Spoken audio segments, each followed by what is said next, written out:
Moi, je voulais simplement rendre un hommage à...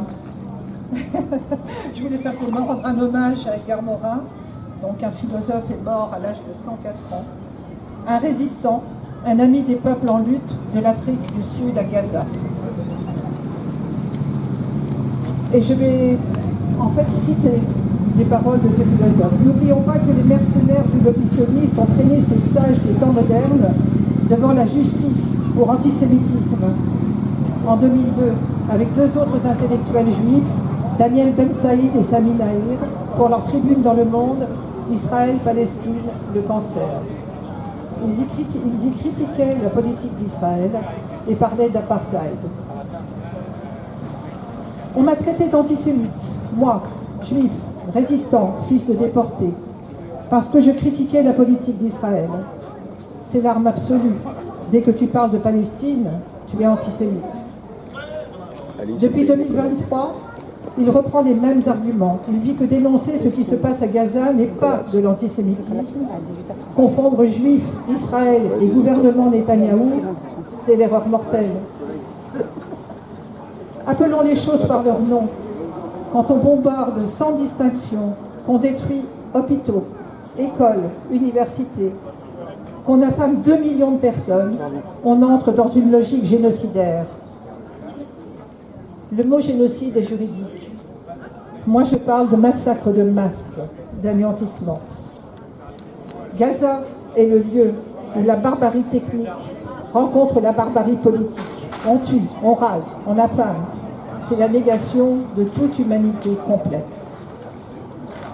Je suis à la fois ahuri et indigné par le fait que ceux qui représentent les descendants d'un peuple qui a été persécuté pendant des siècles pour des raisons religieuses ou raciales, que les descendants de ce peuple, qui sont aujourd'hui les décideurs de l'État d'Israël, que ceux-là puissent non seulement coloniser tout un peuple, le chasser en partie de sa terre et vouloir le chasser pour de bon, mais qui en plus, après le massacre du 7 octobre, se sont livrés à un véritable carnage massif sur les populations de Gaza et continuent sans arrêt, frappant civils, femmes et enfants.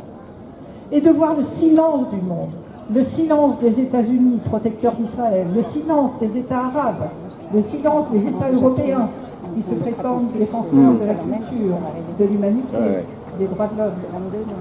Je pense que nous vivons une tragédie horrible parce que nous sommes impuissants devant cette chose qui se déchaîne. Pour la question israélo-palestinienne, il est évident qu'il existe une solution réaliste, mais actuellement irréaliste, vu la fermeture totale du gouvernement israélien de Netanyahou et de son protecteur américain. Mais il est évident que la seule solution est la reconnaissance d'une nation palestinienne dans le territoire résiduel qui reste la Cisjordanie, alors qu'elle a occupé un territoire beaucoup plus ample et qu'une partie de sa population était chassée. Là, il y a une injustice historique terrible. Et ce qui se passe à Gaza est assez indigne de l'humanité. C'est effrayant. Et ça me rend tellement triste de penser qu'actuellement on est impuissant. On ne peut qu'en parler et on ne peut rien faire d'autre. La seule chose qui reste, si on ne veut pas résister de façon concrète, c'est de témoigner. Résistons dans nos esprits. Ne nous laissons pas duper. Ne nous laissons pas oublier.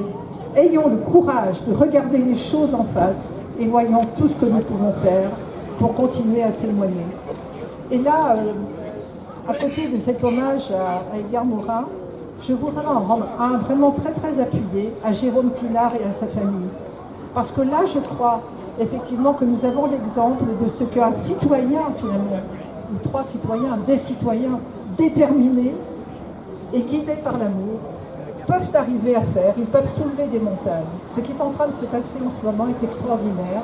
Et si les parents de Yasser arrivent à sortir de Gaza et arrivent et que le papa arrive à être sauvé, soigné, que la famille nous rejoigne sur Concarneau, ben je pense que nous pourrons dire que l'humanité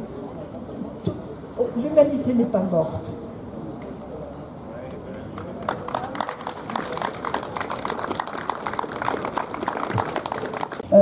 Elle dit prendre le métro à Paris, acheter du pain, répondre aux emails et mourir en boucle à travers les écrans. l'exil palestinien n'est pas une distance sur une carte, c'est une agonie biologique.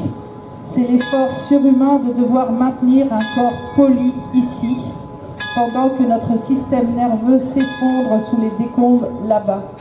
Ce que nous vivons face à ce génocide n'est pas une tristesse passagère, c'est une amputation continue. Voilà, merci beaucoup.